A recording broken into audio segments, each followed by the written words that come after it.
Акбора дарыясынын жанында эс алып отурган кезибиз.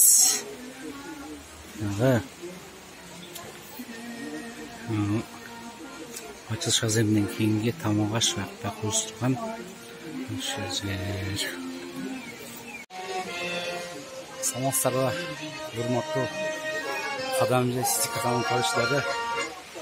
Мен бүгүн ошто ушул Айкемдин агамдын мүмкү эки китебин ачылышта келдик.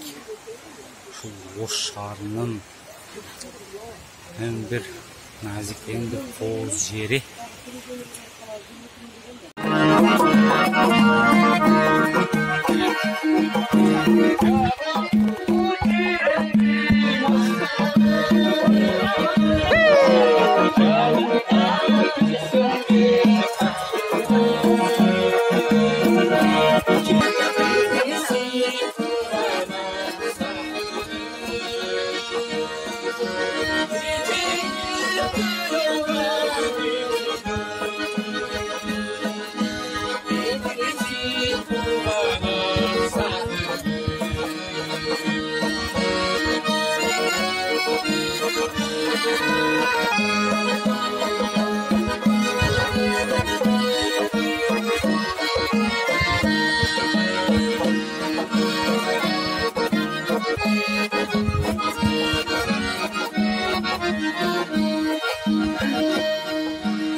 Koklar mı?